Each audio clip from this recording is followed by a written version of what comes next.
Hello everyone, welcome to the weekly wrap. Trading for the week started on a sluggish note on Monday morning as indicated by the XGX Nifty. However, things worsened as the day progressed to test sub 14,500 levels. Fortunately, there was no further damage done as we witnessed a gradual recovery throughout the remaining part of the week to reclaim the 14,800 mark on a closing basis, but ended with a negligible loss as compared to the previous weekly close. Overall, if we see, major indices have gone nowhere as it was a week of boredom and consolidation for them.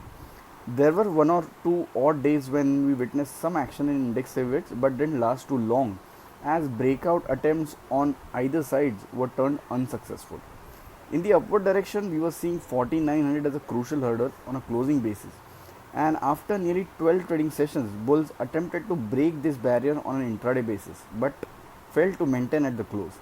So 4900 15,000 continues to remain a sturdy wall, and till the time we do not surpass it, major heavyweights are not going to give any sustainable up move. Yes, at the same time, it's not falling either. In fact, the undertone remained bullish for the major part of the week. On the low side, 14700 followed by 14550 are to be seen as immediate supports.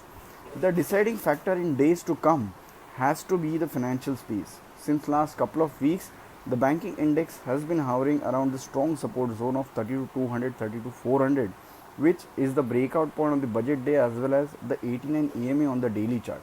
It has managed to hold this till now, and if any recovery has to take place, there will not be a better place than this. But in our sense, uh, if any bottom, short or long term, is to be formed, it does not give so many opportunities for the bulls to get in as it has been giving since last few days. It just happens in a flash and takes off before anyone could realize. This is clearly not the case at present, and hence the more it challenges any particular support, the higher it creates possibility of breaking it. Hence, all eyes would be on this development as it is likely to dictate the near-term direction for the market. Throughout this week, a lot of thematic moves kept buzzing, and hence, uh, one can definitely keep tracking such potential candidates, but avoid being complacent at the same time. Now, as far as individual stock ideas are concerned, we like Balrampur Chini.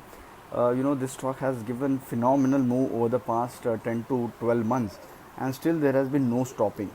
Last week, we witnessed a decisive price and volume breakout in this particular counter, along with sizable volumes. Hence, any depth towards 230, 226 would be a good buying opportunity for a target of 255. Stop can be placed around 213. Second buy would be in Pfizer. The pharma space has been quite since last 1.5 months, and in last 5 to 6 trading sessions they seem to have regained strength. Pfizer, which was consolidating, since last few days, it has finally managed to break out from its consolidation range. And looking at the price and volume activity, we expect Pfizer to do well and have some kind of catch-up rally to its larger peers. And any dip towards 4750 would be a buying opportunity for a target of 5100. Stop around 4550.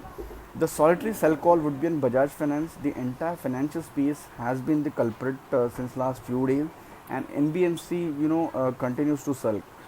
Bajaj Finance has broken down its important support base, and hence we expect weakness to continue. One can look to go short this particular counter for a target of 4600. Stop can be placed around 5010. Thank you.